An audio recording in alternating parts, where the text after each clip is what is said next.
you chance on this very video, then I believe you uploaded your music through a music distributor and your music got rejected. So by the end of this very video, I'm going to guide you on the right processes to follow in order to get your music on various stores. My name is Kings Motion, Ghana's undisputed heavyweight promoter and a digital marketer. Yo, so if you're an artist right there, okay, and you want to get your songs uploaded on various streaming platforms, make sure you visit audiocano.com. Visit audiocano.com. You only pay 207 Ghana cedis for 1 good year and you get your music distributed. I mean, unlimited music distribution. And the good thing is you own 100% of your royalties. Come on. Not like other people where you are going to take only 85% of your royalties. And there are no hidden charges. You pay 207 Ghana cedis for 1 whole year. And when the year ends and you don't even have money to renew, your old songs will still be on various stores. All right, so what are the artwork requirements, okay, in order to upload your music on various streaming platforms? I always say this: your artwork serves as a signboard or a postcard or like an ambassador to your music works. You know, it's the first point of contact, or it's the first point that will lead or that will attract people to your music. So you make sure your artwork stands tall, like Burna Boy's album, The African Giant, right? So let's dig straight to some of the do's and the don'ts in creating your artwork. I'm going to break it into 3. First off, the form of your artwork. When you talk about the form, it's all about the looks. How does your artwork looks? Does it depict meaning to the very craft that you just released? Maybe you drop a street anthem or a motivational anthem. How should your artwork looks like? These are some of the questions you should be asking yourself before you craft your artwork. And as an artist, you should be able to communicate with a graphic designer. You had the idea. I mean, the inspiration came from you. So you should be able to communicate that same inspiration to the graphic designer so that at the end of the day, he will be able to create something meaningful, something that will resonate with your music. All right, so let's move to the second section, and that is the inscription. Okay, the inscription is all about the things that you'll be writing on the artwork and the things that you are not supposed to write or add to the artwork. So first off, the name of the artist. If you featured somebody, you need to indicate. And there is one mistake most artists do. Some don't know the difference between featuring and collaboration. Okay, when it's featuring, it means, or let me put it this way: Kings Motion featuring Kwame Ama. Okay, this means that Kings Motion is the owner of the song, and I only brought Kwame Ama on it. Maybe we may have some splits, but I own the right to the music. But when it is collaboration, it's going to be Kings Motion, then there's going to be X.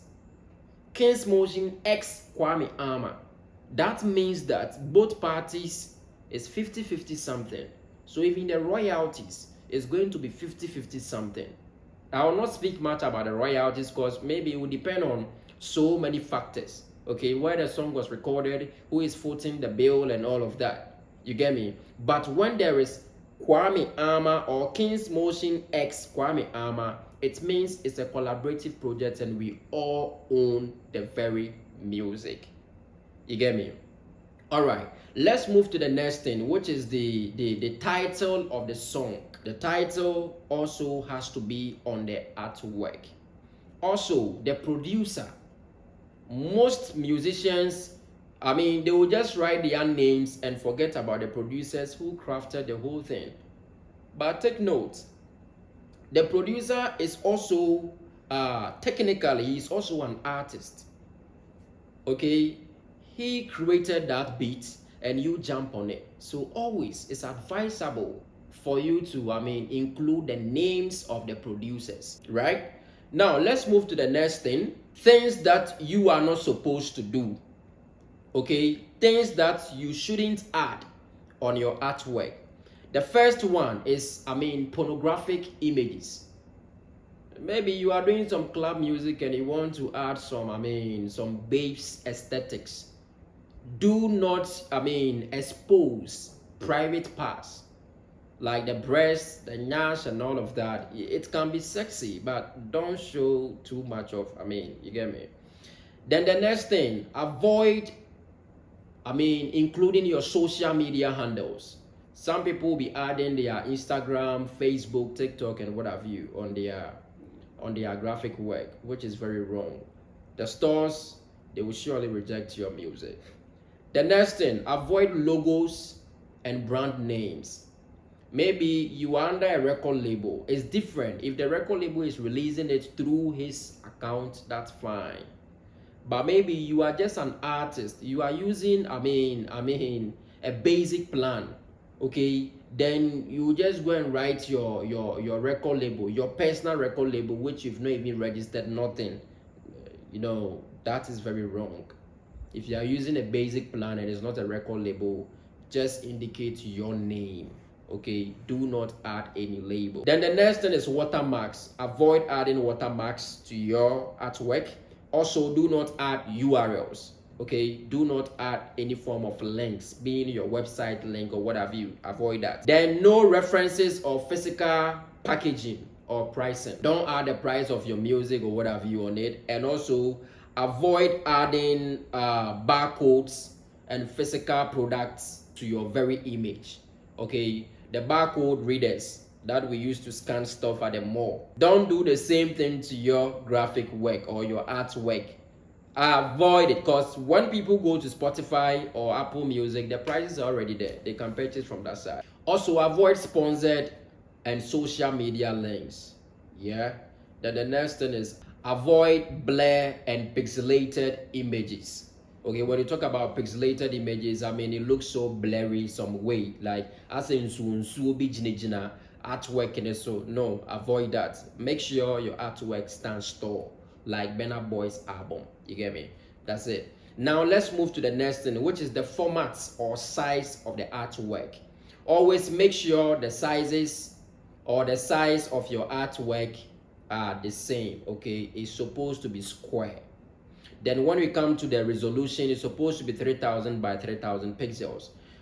Some people may choose to use 1000 by 1000 pixels, which in other ways is accepted, but I would advise that always use 3000 by 3000 pixels. Then the next one is the image formats. You can use either PNG or JPG formats.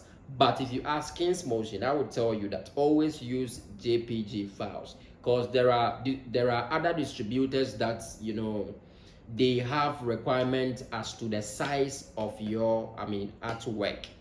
Okay, every distributor and the kind of size that they use. When you go to audiocano.com, I think it's up to 20 megabytes. Then the next thing is the audio files. Okay, the audios we usually upload on various platforms. Under normal circumstance, MP3 and that of WAV is accepted, and that of FLAC, they are all accepted. But you see, if you are to ask me, I will tell you that always upload your audio files in WAV format. Even with a WAV, the size is very, very huge, but it's going to give you quality audio. Alright guys, so I believe this video helped you. If yes, make sure you subscribe to our YouTube channel and follow us on all social media platforms at King's Motion. And like I said, if you're an upcoming artist and you want to distribute your music, I recommend audiocano.com. Check the bio for a link.